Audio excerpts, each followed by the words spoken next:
ရှိတယ်နော်မင်းမိချောင်းရှိတယ်မင်းကန်ကောင်းလေဒါပဲဆွမ်းထုတ်ဆိုတော့ပါစိတ်ကန်းပေါ့ဗျာစိတ်ကန်းရွာပြောမှာပါနှစ်တရာပြည့်ပြီနှစ်တရာရှိပြီဗျာသူတို့ရွာမှာအမတင်ကြတော့လာရောက်ကတိရဲ့ရွာဒီကောင်စရံပန်ဒါမာလာကာဟိုကောင်ပိုတစ်တဲ့သူနေခဲ့တဲ့ရွာလေးမှာရောက်ကတိနေခဲ့တဲ့ရွာလေးပါခင်ဗျာလူတော်မရှိတော့ဘူးဒီချိန်မှာ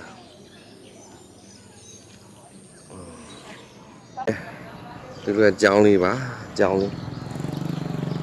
မူလာတန်းကြောင်းလေးပေါ့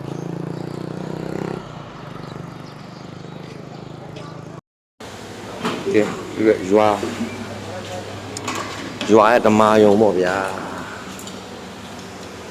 နာတူကောင်းရွာဓမ္မယုံပေါ့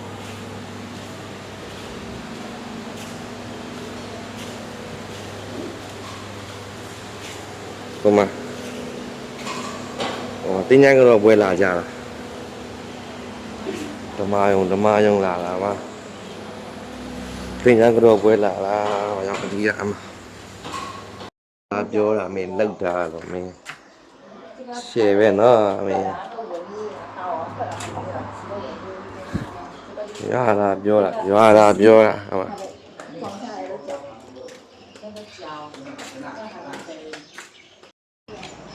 ကဲလုံးဝလက်ဖိတ်ဆိုင်ပါဗျာတော့ကတိတို့ရဲ့ခက်ကလက်ဖိတ်ဆိုင်လေးပါဗျာအမရကတိပြောတာကသူတို့ရဲ့ဖာရာမာတာကတရုတ်ပြည်လေးလာတယ်ဒီစိတ်ကန်းထိလာတော့ဒီစိတ်ကန်းမှာနေပြီးမှဒီပြင်းနေရပြန်သွားကြတယ်မလေးရှားတော်တော်များများတရုတ်ပြည်လာတရုတ်လေအကုန်လုံးဒီမှာစိတ်ကန်းလာဒီမှာကတ်တာပေါ့ဒီမှာကတ်ပြီးမှဒီမှာတလားနလားနေပဲသွားမယ်ဆိုဒီအားလေးမှာသူကမလေးရှားတနိုင်ငံလုံးသူပြန်ပြီးမှပြန်သွားကြတာအဲ့လိုမျိုးပြောတာပဲတွေ့ရမင်းရွာမုံဆိုင်နော်မင်း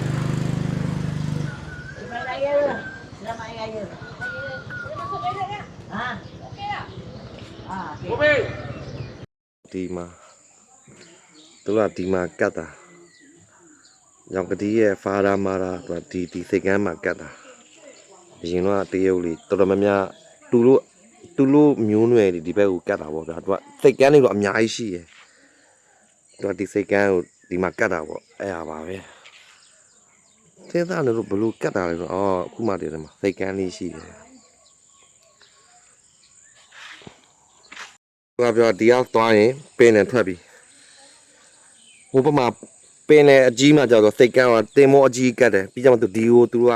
တင်မောတေးနေသူတို့ပြန်ဝင်လာတာပေါ့သူတို့မျိုးနွယ်လေးကသူကဒီကဝင်သွားတဲ့လူတွေအများကြီးရှိသေးတယ်တဲ့ဘယ်အကုန်လုံးတွားကြတာပါဒီကားတွေပဲကိုတီးရဲ့အမျိုးတွေကမှကတ်ပြီးမှဘယ်နိုင်ငံဘယ်မျိုးဆိုပြန်တွားကြတာဒါပါပဲအခုမှပဲရှင်းတော့တယ်အခုမှပဲသင်းတော့ရှင်းတော့မထားမိမင်းမိချောင်းရှိတယ်နော်မင်းမိချောင်းရှိတယ်မင်းကန်ကောင်းလေ